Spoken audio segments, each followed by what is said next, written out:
In 1986, Oldsmobile unveiled what they believed would be the future of American luxury coupes.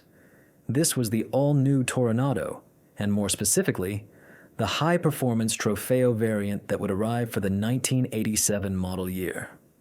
It was a car that represented everything General Motors thought modern buyers wanted: sleek European proportions, cutting-edge digital technology, and that distinctly American feature that had defined the Toronado since 1966, front-wheel drive in a full-size personal luxury coupe.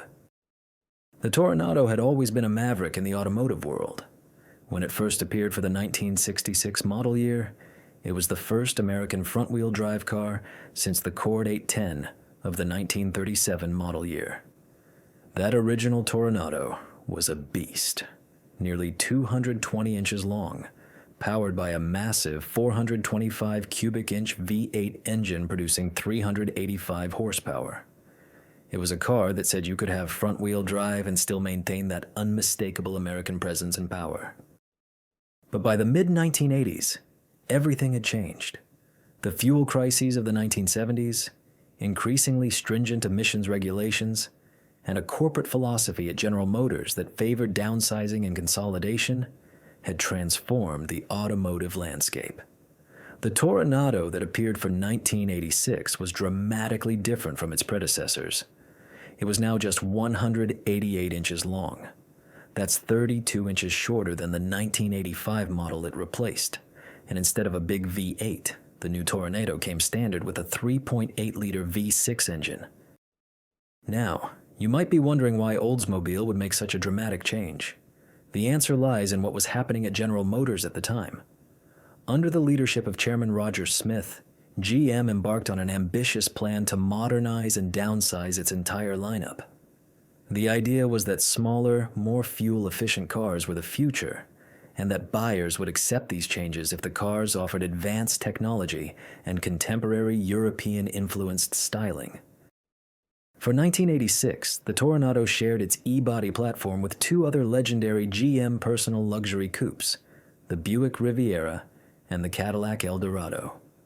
All three cars were downsized simultaneously, and all three featured front-wheel drive, transverse-mounted engines, and similar underlying architecture. However, Oldsmobile went further than its siblings in trying to differentiate the Toronado, especially with the introduction of the Trofeo variant for 1987. The Trofeo, spelled Trofeo with an accent over the second E, was Oldsmobile's attempt to create a truly modern, technologically advanced luxury sports coupe. The name itself was interesting. Trofeo is Italian for trophy, suggesting that this car was meant to be a prize, something special that stood apart from the standard Toronado. One of the most striking features of the Trofeo was its fully digital instrument cluster. Now, digital dashboards weren't entirely new by 1986. Cadillac had offered them, as had various import brands. But the Trofeo's implementation was particularly comprehensive. Instead of traditional analog gauges with needles sweeping across dials, the driver faced a completely digital display with information presented in crisp, glowing vacuum fluorescent technology. Your speed, fuel level, engine temperature, oil pressure, everything was displayed digitally. For many engineers and designers at Oldsmobile, this represented the future. They genuinely believed that digital displays would replace analog gauges entirely, much like digital watches had largely displaced mechanical timepieces. The digital display could show more information, it could be reconfigured, and it looked unmistakably modern and high-tech. When you slid behind the wheel of a Trofeo and turned the key, watching all those digital readouts illuminate in that characteristic greenish-blue glow, you felt like you were sitting in something from the 21st century. But the digital instrumentation was just the beginning. The Trofeo also featured an available visual information center, which would become even more advanced in later model years. By 1989, this system would evolve into a full-color touchscreen CRT display, one of the first touchscreen systems ever offered in an American production car. The CRT, or cathode ray tube, was the same technology used in televisions of that era. It was mounted in the center of the dashboard and controlled the climate control system, the radio, and various trip computer functions. Think about that for a moment. In 1989, when most cars still had physical knobs and buttons for everything, the Toronado Trofeo had a touchscreen. You could adjust your air conditioning, change radio stations, and access vehicle information all through a screen. For buyers who purchased the optional integrated mobile telephone, yes, a car phone, you could even dial numbers through the touchscreen interface. This was decades before touchscreens became ubiquitous in automobiles. Now, the Visual Information Center did have some drawbacks. Because it used CRT technology, the screen was quite bright, especially at night. Some drivers found the glow from the screen to be distracting or even blinding during nighttime driving. And of course, CRT displays are bulky compared to modern flat screens, so it took up significant dashboard real estate. But you have to give Oldsmobile credit for ambition. They were trying to create something genuinely futuristic. Under the hood, the story was a bit more complicated. The standard engine in the 1986 through 87 Toronado was a 3.8-liter V6, producing approximately 140 horsepower. This was the Buick-designed 3800 V6, specifically the LG3 variant with sequential fuel injection.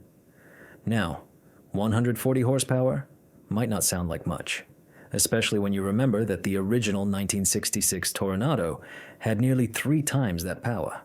But by mid-1980s standards, and considering the improved fuel economy and lower emissions, it was considered adequate. For the 1988 model year, Oldsmobile upgraded the engine to the newer LN3 version of the 3.8-liter V6, which produced 150 horsepower. The improvement came from revised intake and exhaust systems, better engine management, and various internal refinements. Later versions of the Toronado would eventually get 170 horsepower from the 3800 engine, but for those crucial early years, 1986 and 87, buyers had to make do with more modest power figures.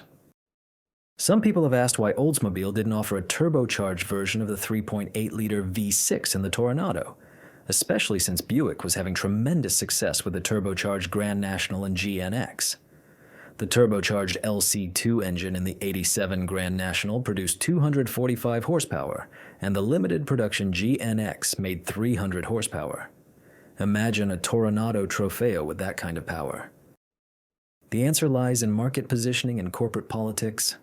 Buick had staked its performance reputation on the turbocharged Regal, and GM didn't want Oldsmobile stepping on Buick's territory. Additionally, the Toronado was positioned as a luxury touring coupe, not an outright performance car.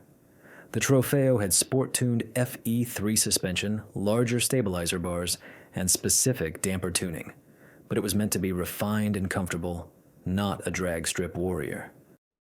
The front-wheel drive layout of the Toronado was both a blessing and a curse.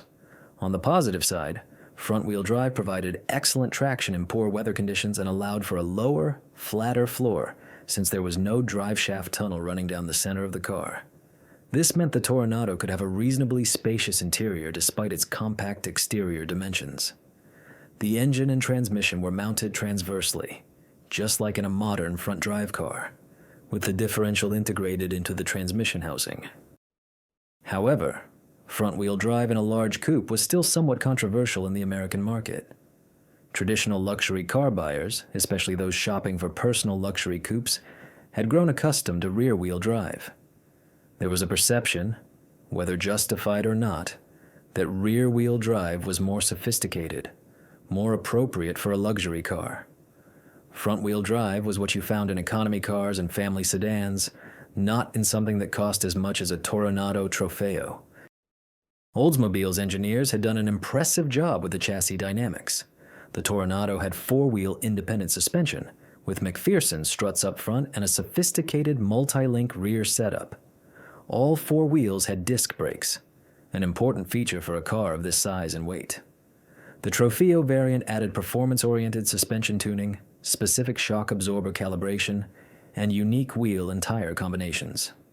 On paper, it should have been a competent, enjoyable car to drive. And you know what? For the most part, it was. If you actually drove a Toronado Trofeo back in 1987, or if you drive one today, you'll find it's a reasonably pleasant car.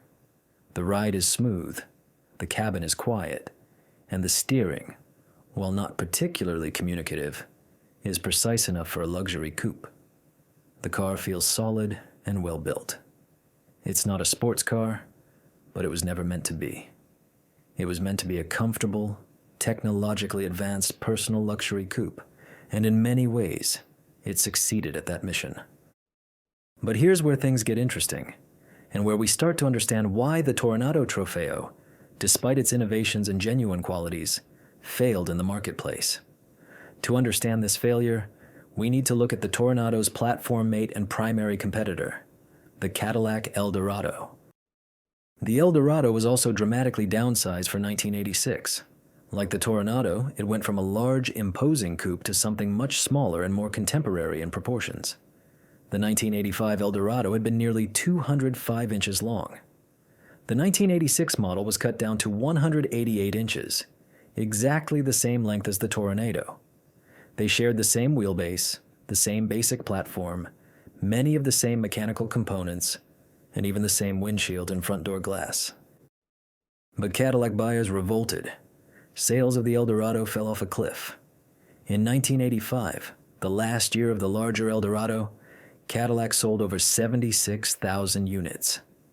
In 1986, with the new downsized car, sales plummeted to under 23,000. That's a drop of nearly 70%.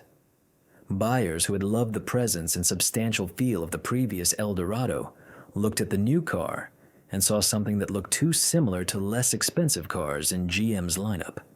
They saw a car that shared too many components with the Oldsmobile Toronado and Buick Riviera, and many of them went shopping elsewhere.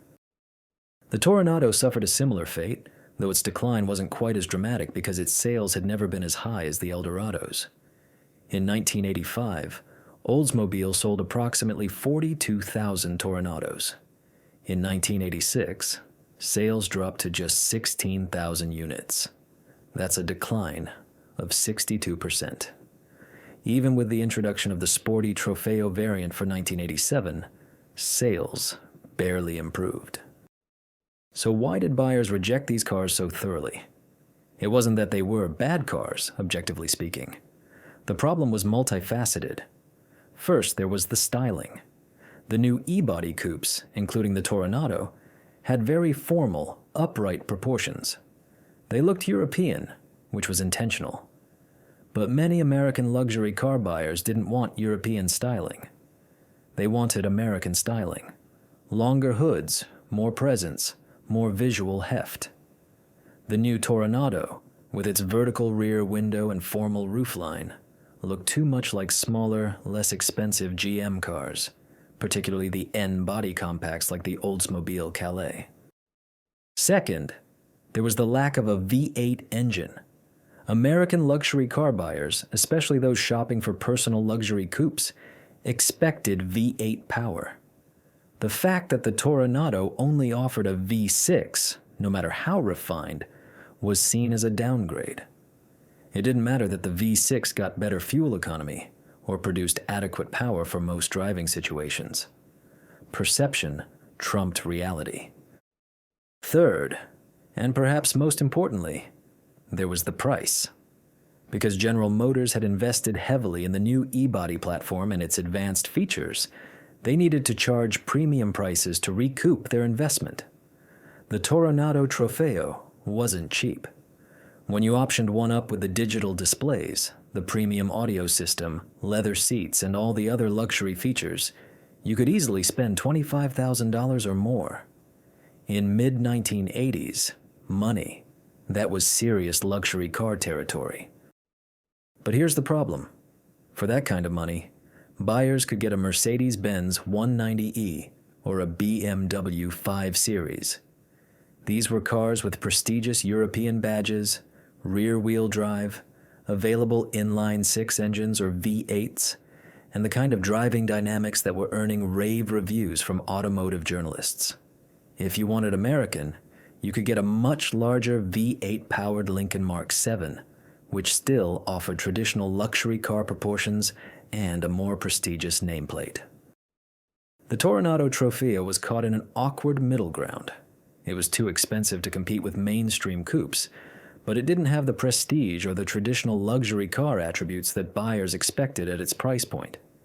And that conservative Cadillac Eldorado buyer, the person who had been purchasing Eldorados for decades, looked at the new downsized car and simply walked away. Many of them defected to Lincoln. Some went to Mercedes-Benz or Lexus, which would launch in 1989 with the LS400 sedan that would revolutionize the luxury car market. It's worth noting that Cadillac recognized the problem relatively quickly. For 1988, they gave the Eldorado a mild facelift that added 3 inches in length. The changes were mostly cosmetic: revised front and rear fascias, more prominent fender forms, but they helped the car look somewhat larger and more substantial. Sales improved modestly, climbing to about 33,000 units for 1988. When the Eldorado was significantly redesigned for 1992, with more traditional proportions and available V8 power, sales recovered to more respectable levels, though they never reached the heights of the 1980s again. The Toronado, unfortunately, never got that redemption. Oldsmobile tried various updates over the years. For 1989, they gave the car a nose job, adding a 1-foot extension to the front end to make it look longer and more substantial. This also increased trunk space from about 14 cubic feet to nearly 16 cubic feet.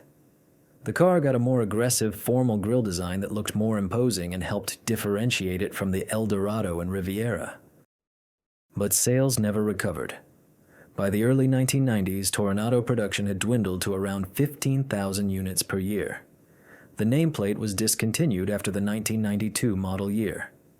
The Toronado, which had been such an important and innovative model for Oldsmobile, the car that pioneered modern front-wheel drive, the car that had sold over 40,000 units annually through much of the 1970s and early 80s, simply faded away.